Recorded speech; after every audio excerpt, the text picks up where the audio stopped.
gente olhar outros filmes, por exemplo, voltando para o assunto do caso Epstein, a gente tem Disney. Cara, a Disney, ela trabalhou na nossa mente, ou pelo menos na mente das crianças, ou na nossa mente quando a gente era criança também, para te acostumar com o sequestro de crianças e com, de certa forma, um abuso também de crianças. A gente pega como exemplo ali um filme, o Peter Pan, o antigão ali. Você vê que o Peter Pan, ele entra na casa da Wendy à noite, pela janela, escondido, sem que os pais dela vejam. Ele chega para ela e pros irmãozinhos dela ali e convida eles para irem para uma ilha. Putz, é verdade, cara. Se eu não me engano, essa ilha se chama Neverland. É a Terra do Nunca. Terra do Nunca, exatamente isso. É uma ilha onde você não pode entrar na ilha se você for adulto. Você tem que ser criança. Exato. Cara, a gente tá falando subliminarmente da ilha de Epstein. E isso foi uma programação preditiva. Você entende? Então eles levam as crianças para uma ilha. Essas crianças precisam ser crianças. Nessa ilha de fantasia, as crianças entendem. Agora eu tô falando das crianças que estão assistindo aquilo ali. Pô, as crianças entendem o quê? Cara, o Peter Pan vai me levar para uma ilha mágica que não possui o controle dos pais. É uma ilha onde eu vou sem meu pai e sem minha mãe e que vai ter muita fantasia e coisa boa lá. Então a gente tá falando de uma ilha maravilhosa. Isso é uma programação subliminar na mente das crianças que estão assistindo já para se prepararem para aquilo. Você pode ver que existem cenas, frames, como a gente estava falando no filme do Peter Pan, que mostra ele pulando, por exemplo, e na sombra dele, eles têm um lance com a sombra ali, que é o Andy costura a sombra dele, e na sombra dele aparece o órgão genital. Ô, louco. Que na verdade é uma faquinha que tá pendurada aqui. Ele acha isso, será? Cara, eu acho meio difícil ele achar assim no Google rapidamente, mas... mas as pessoas, se assistirem esse trecho, elas conseguem encontrar. A gente tem também... É a sombra do Peter Pan? É a sombra do Peter Pan. Vamos ver se você consegue achar aí, Vilela. Eu vou procurar aqui, mas vai falando aí, vamos lá.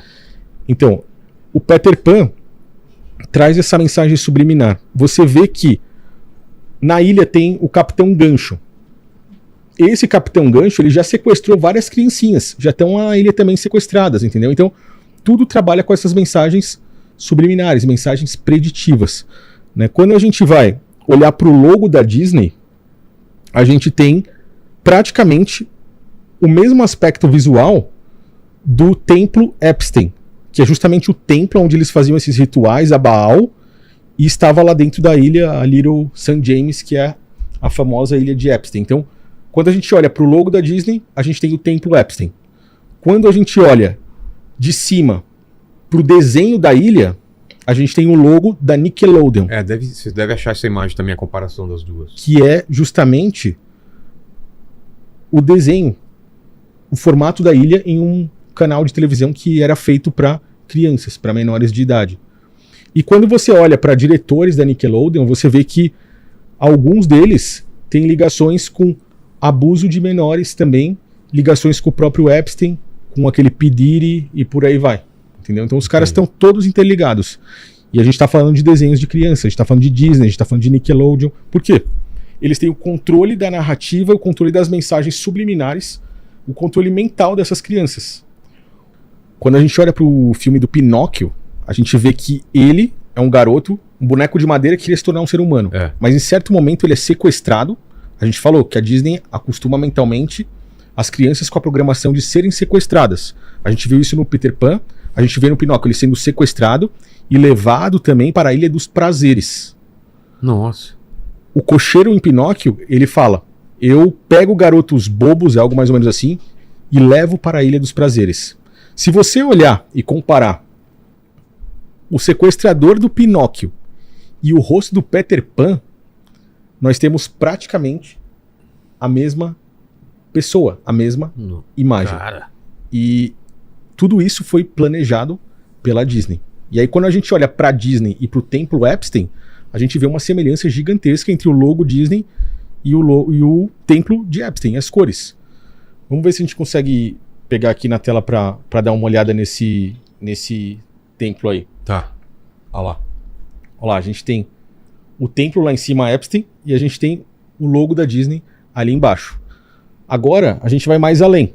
A gente falou de uma ilha, a gente falou de sequestro de crianças, a gente falou de logo.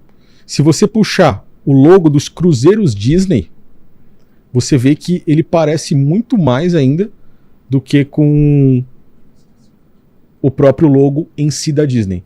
Porque a gente está falando de um código marítimo, uma ilha, mar, uma terra praticamente sem lei, uma ilha dos prazeres, uma ilha da fantasia, uma terra do nunca.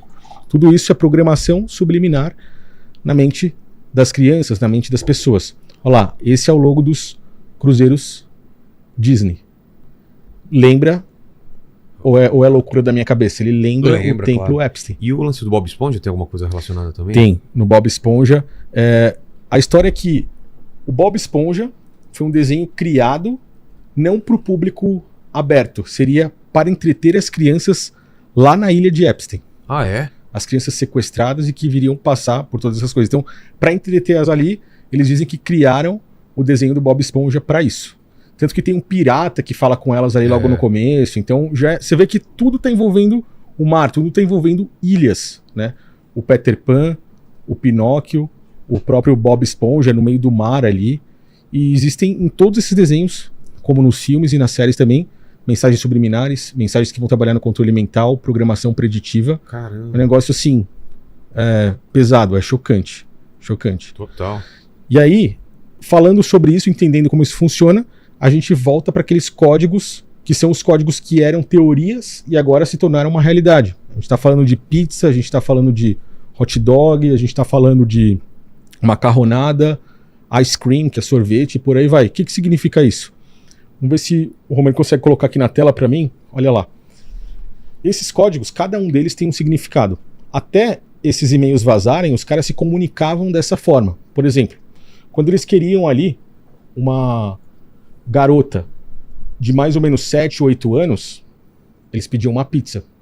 É o código que ficou mais famoso, devido àquele tal Pizzagate, que foi algo que foi considerado a teoria da conspiração, né?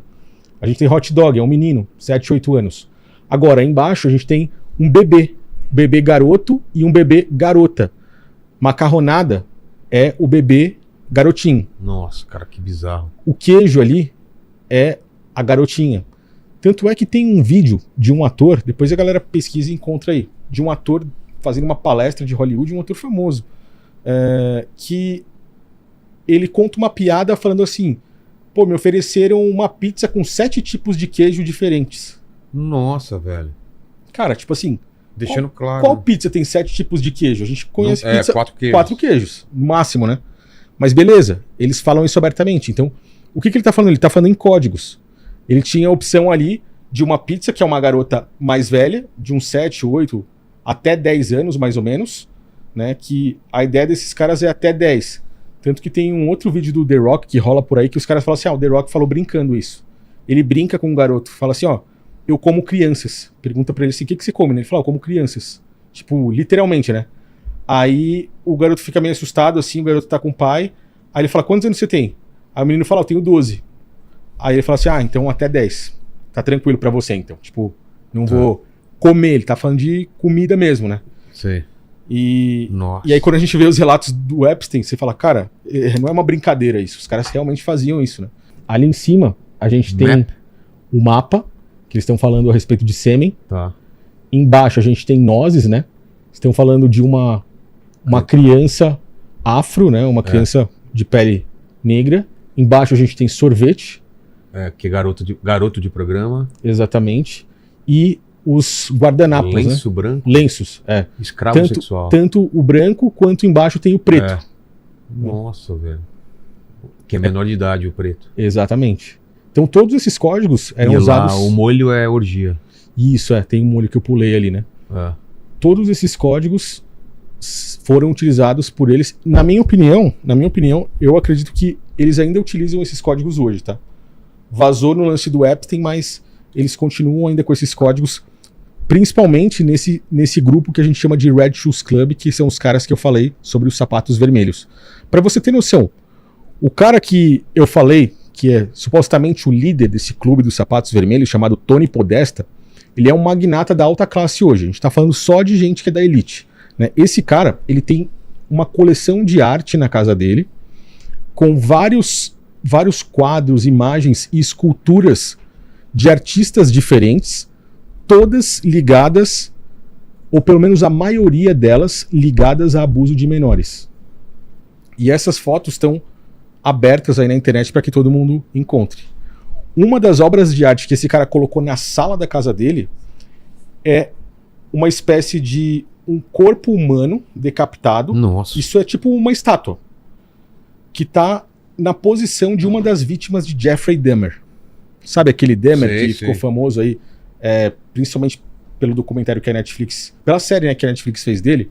Então, esse cara tem uma estátua colocada na sala da casa dele, além de várias obras de arte de crianças com sapatos vermelhos, crianças em uma piscina, em um subterrâneo com sapatos vermelhos, porque é tipo assim, o que esses caras gostam.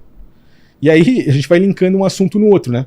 Quando a gente fala a respeito disso, a gente olha, por exemplo, para Macaulay Culkin, que é aquele homem que fez o Esqueceram de Mim. Né? Ele aparece nos filmes Esqueceram de Mim comendo pizza. Você pode ver que praticamente todos os Esqueceram de Mim têm referência à pizza, e que quando a gente entende o que eles estão falando, você fecha esse ciclo. Hoje, o Macaulay Culkin, depois de velho já, é um garoto que sofreu muito nas mãos de toda essa indústria de Hollywood. Hoje ele tem uma banda que se chama Pizza Underground, que é pizza no subterrâneo. Ele está falando dos abusos que ele sofreu e também daquilo que ele sabe sobre esse Red Shoes Club. Sim. Porque há alguns anos atrás ele foi um dos caras que vazou essas informações, mas rapidamente os caras raparam isso da internet inteira. Você não encontra isso na internet.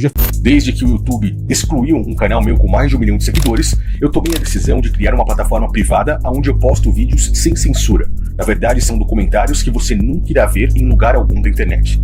Eu convido você a clicar nesse momento no link que está na descrição e participar pelas últimas horas da chamada de encerramento, onde você clica no link na descrição, adquire o canal secreto por 1 ano e ganha mais 1 ano extra grátis.